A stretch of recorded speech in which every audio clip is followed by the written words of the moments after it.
আসসালামু আলাইকুম প্রিয় শিক্ষার্থী বন্ধুরা, আমাদের সেই কাঙ্ক্ষিত মেমোরাইজিং পার্টের যে চ্যালেঞ্জগুলো আমরা নিব বলছিলাম, সেই চ্যালেঞ্জের আজকের চ্যালেঞ্জ 1 শুরু হয়ে গেল। আপনারা আশা করি ধৈর্য সহকারে ভিডিওটা দেখবেন এবং অন্যকে দেখার সুযোগ করে দেবেন, কারণ মোস্ট ইম্পর্টেন্ট একটা টপিকস হচ্ছে ইংলিশের মেমোরাইজিং পার্ট। এই মেমোরাইজিং পার্টের জন্য ম্যাক্সিমাম স্টুডেন্ট কিন্তু ইংলিশে ফেল করে বা ইংলিশে খারাপ করে। যে কোনো এক্সামে, যে কোনো কম্পিটিটিভ এক্সাম, সেটা আমরা এসএসসি থেকে শুরু করে এসএসসি, এইচএসসি, অ্যাডমিশন, যে কোনো চাকরির ক্ষেত্রে, ব্যাংক, বিসিএস, সব ক্ষেত্রেই এই বিষয়টা লাগে। এবং এটার কারণেই মূলত ম্যাক্সিমাম স্টুডেন্ট ইংলিশে খারাপ করে থাকে, কারণ এটা সহজ আয়ত্ত করে রাখতে পারে না, অনেকেই চেষ্টাও করে না, কারণ বেশি মনে হয়। এই জন্য আমরা এই চ্যালেঞ্জের আয়োজন করেছি, যাতে খুব সহজেই বিষয়টা মনে রাখা যায়। তাহলে আমরা শুরু করি। প্রথমে অ্যাপ্রোপ্রিয়েট প্রিপোজিশন।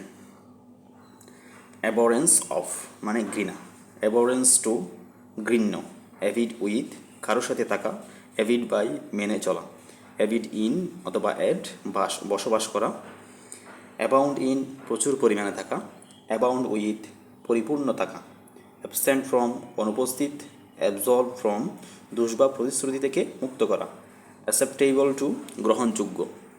এরপর আসে আমরা ভোকাবুলারি। এখানে প্রিপোজিশন 10টা, এরপর ভোকাবুলারি শিখবো আমরা 5টা। প্রথমে আসি আমরা মেন ওয়ার্ড অ্যাভেট। অ্যাভেট মানে কমানো, প্রশমিত করা। এর synonym decrease, diminish, lessen, minimize. এর অ্যান্টোনিম বা বিপরীত শব্দ enhance, enlarge, increase, intensify, magnify. Main word abrogate মানে বাতিল করা, annul, abolish, eliminate, repeal. Antonym enact, pass, ratify. এরপর অ্যাবসার্ড। অ্যাবসার্ড মানে অযৌক্তি বা হাস্যকর। এর সিনোনিম রিডিকিউলাস, ইলজিক্যাল, ইনকংগ্রুয়েন্ট। এরপর এটার অ্যান্টোনিম হবে রেশনাল, রিজনেবল, সেন্সিবল, কনসিস্টেন্ট। এরপর আসি আমরা অ্যাবান্ডেন্ট। অ্যাবান্ডেন্ট মানে প্রচুর বা অধিক। এর সিনোনিম হতে পারে plentiful, ample, copious, copious. Antonym scarce, scanty, insufficient, meagre. এরপর অ্যাকিউমিউলেট। অ্যাকিউমিউলেট মানে হচ্ছে জড়ো হওয়া। এর synonym heap up, amass, collect, hoard, SUARD, hoard. Diffuse, disperse, spread, scatter. এরপরে শিখবো আমরা কারেক্ট স্পেলিং। কারেক্ট স্পেলিং শিখবো আমরা 10টা। অ্যাবারথয়া মানে হচ্ছে কষাইখানা, অ্যাবারথয়ার। অ্যাব্রেভিয়েট সংক্ষিপ্ত করা, অ্যাব্রেভিয়েশন সংক্ষেপণ।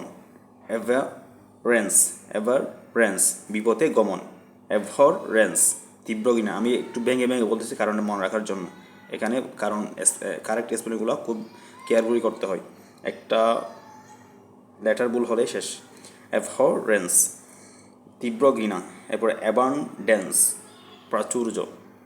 অ্যাকমোডেট আবাসিত করা, অ্যাকমোডেশন আমি সিলেবল ভাগ করে বলতেছি। অ্যাকমোডেশন বাসস্থান। অ্যাক্সিলারেশন বেগ বৃদ্ধি, অ্যাক্সিলারেট গতি বৃদ্ধি করা। এরপর আমরা শিখব 5টা গ্রুপ ভার্ব।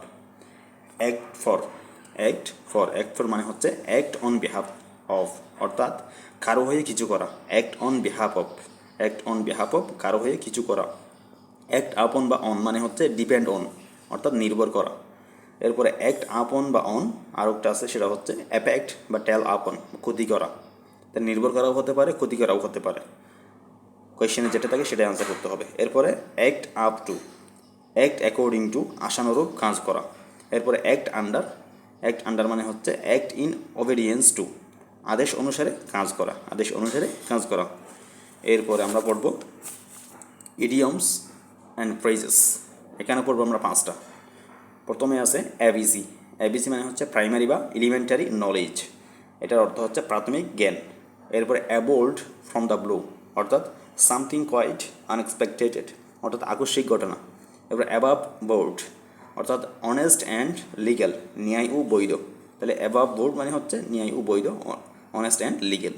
অ্যাবাভ অল মানে হচ্ছে মোর দ্যান এনিথিং এলস, অর্থাৎ সর্বোপরি। এরপরে অ্যাসিলেস হিল মানে হচ্ছে স্মল ফল্ট, অর্থাৎ ছোটোখাটো ভুল কিন্তু পঠন ঘটাতে পারে এমন দুর্বলতা। এরপর আমরা আসি one word substitution, most important একটা টপিক্স। এখান থেকে আমরা শিখবো 5টা করে। প্রথমে আমরা দেখি আর্কিওলজিস্ট। আর্কিওলজিস্ট মানে হচ্ছে পুরাতত্ত্ববিদ, অর্থাৎ এটা ব্যক্তিটা কী করে, one who is interested in ancient building relics, one who is interested in ancient building relics. এরপর অ্যাস্ট্রোলজার। অ্যাস্ট্রোলজার মানে আমরা জানি জ্যোতিষী, ইংলিশে এটা কীভাবে চিনব আমরা, one who foretells thing by the star. তাহলে তার কাজ কি, one who foretells thing by the star. এরপরে অ্যাস্ট্রোনোমার মানে হচ্ছে জ্যোতির্বিদ। অ্যাস্ট্রোনোমার জ্যোতির্বিদ, তার কাজ কি, one who studies heavenly bodies, one who studies heavenly bodies. এরপরে অকশনিয়ার মানে নিলামকারী, অর্থাৎ one who sales thing at public auction, one who sales thing at public auction. এরপর হচ্ছে কলিগ মানে হচ্ছে সহকর্মী, a person in the same place with another working, অর্থাৎ একই জায়গায় কাজ করে এমন দুই ব্যক্তি। এরপর আমরা আসি প্রভাব শিখবো আমরা 5টা করে। প্রথমে আসি a bad workman quarrels with his tools, অর্থাৎ নাচতে না জানলে উঠান বাঁকা, অর্থাৎ নিজের দক্ষতা নাই কিন্তু অন্যকে দোষ দেয়, এরকম অবস্থা। Workman quarrels with his tools. এরপর আসে আমরা a barking dog seldom bites, যত গর্জে তত বর্ষে না। এমটি ভেসেলস সাউন্ড মাস, অসারের তর্জন গর্জন, অর্থাৎ খালি কলসি বাজে বেশি, এরকম অবস্থা। A bird in hand is worth two in the bush, অর্থাৎ হস্তগত অল্প ও ভালো, পর হস্তগত অধিকও কিছু নয়, অর্থাৎ নিজের কাজ করে যে অল্প টাকা সেটাও ভালো, কিন্তু অন্যের অধীনে থেকে বা অন্যের কাছ থেকে নেয় সেটা অধিক হলেও সেটা কিছু হয় না বা বেশি কিছু লাগে না, মনে হয় না। এরপর আসি আমরা অ্যাবার্ন্ড সাইল্ড রেটস, গড় পুরা গরু সিঁদুরে মেঘ দেখতে ডরে, অর্থাৎ যে একবার কোনো একটা বিপদের সম্মুখীন হয়েছে সে সেখানে তার আকাঙ্ক্ষা বা ইঙ্গিত পেলেও ডরাই, এরকম অবস্থা। তাহলে অ্যাবার্ন্ড চাইল্ড ব্রেডস, অর্থাৎ গড় পুরা গরু সিঁদুরে মেঘ দেখলে ডরাই। এরপর আসি আমরা ট্রান্সলেশন শিখবো আমরা 5টা করে। প্রথমে আসি আমরা আমার ক্ষুধা নেই, অর্থাৎ আই হ্যাভ নো অ্যাপেটাইট। যেন মানে হচ্ছে অ্যাজ ইট অয়ার। এরপর আমার যাওয়ার কথা ছিল, I was supposed to go. কারণ যেভাবে আছে এভাবে ইংলিশ আনসার করতে হবে, মানে সাধারণ যে আমরা ট্রান্সলেশন করি এটার মতো হবে না এটা, এই জন্য এটাকেও মেমোরাইজিং পার্টের অংশ হিসেবে আমি ধরে নিয়েছি। এরপরে আমার যাওয়ার কথা ছিল, I was suppose to go, আমার একটি কুকুর ছিল, আই হ্যাড এ ডগ। এরপরে সিংহ শিকারী পশু, the lion is the beast of prey. ধন্যবাদ সবাইকে। পরবর্তী ভিডিওটা ইনশাল্লাহ আসবে চ্যালেঞ্জ 2 নিয়ে। আসসালামু আলাইকুম রহমতুল্লাহ।